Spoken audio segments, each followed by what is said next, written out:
ఈ రెండు చావు మేళాలు కలిసొచ్చి నీ విజయానికి బ్యాండ్ మేళం అయ్యాయి గానీ లేదంటే నువ్వు అసలు కార్యకర్తగా కూడా పనికిరానటువంటి ఖైదీవి. నువ్వు ముఖ్యమంత్రి అవడం ఏంటి మా దరిద్రం కాకపోతే. ప్రజలు 11 సీట్లు ఇచ్చి నువ్వు చేసిన పాలన చాలే బాబు, ఇంకా ప్రతిపక్ష హోదా కూడా అక్కర్లేదు, విపక్షంగా వెళ్లి కూర్చొని అసెంబ్లీకి పంపిస్తే అసెంబ్లీకి వెళ్లి కూర్చొని 11 నిమిషాలు కూడా ఉండలేక పవన్ కళ్యాణ్ గారిని చూసి ఉచ్చోసుకుంటూ ఉరికొచ్చిన ఉలిపిరిగాడు బయటకు. నువ్వు కూడా పవన్ కళ్యాణ్ గారిని మాట్లాడవేనా?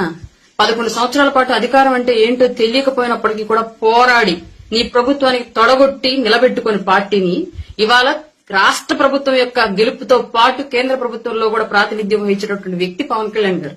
అట్లాంటి వ్యక్తి నువ్వు మాట్లాడడం, వైఎస్ఆర్ అనే పేరు నీ పేరుకు ముందు నీ పార్టీ పేరుకు ముందు లేకపోతే పెంటకుప్ప మీద ఏగలేగవుతుంది నిన్ను చూసి. నువ్వు కూడా మాట్లాడటం ఏంటి బా చండాలంగా. ఇక రాజకీయాలకు పనికిరావు గానీ సర్దుకో సల్లగా కేసుల వారం తేల్చుకొని ఆస్తుల సెటిల్మెంట్లు చూసుకో. ఇంకా చెల్లి తల్లి కూడా ఉమ్మెత్తేస్తున్నారు. ఇక నీకెందుకు? ఇంతకుముందు ఆంధ్రప్రదేశ్ రాజకీయాల్లో కేఏ పాల్ గారు ప్రెస్ మీట్ పెడితే జోక్ ఏముండిద్దని చెప్పి చూసేవాళ్ళు. ఇవాళ ఆయన చూడట్లా, ఆయన మరిపించి జోకర్ ట్రోలర్ నువ్వు అయ్యావు ఆంధ్రప్రదేశ్ లో. నువ్వు ప్రెస్ మీట్ పెడితేనే మేమర్స్ వచ్చేస్తున్నారు ఏం మాట్లాడాడని చెప్పేసి. అట్లాంటి సిచ్యువేషన్ అయిపోయింది నీది. నువ్వు పెద్ద నాయకుడివి, కర్మగాలి. ఆంధ్రప్రదేశ్ దరిద్రం కొద్ది ఏదో ఒక్కసారి ముఖ్యమంత్రి అయినంత మాత్రం నువ్వు పెద్ద దేశకి నేతలాగా నువ్వు ఫీల్ అయిపోయి మాట్లాడడం మేమందరం వెర్రపప్పల్లా వింటాం. మా కర్మ.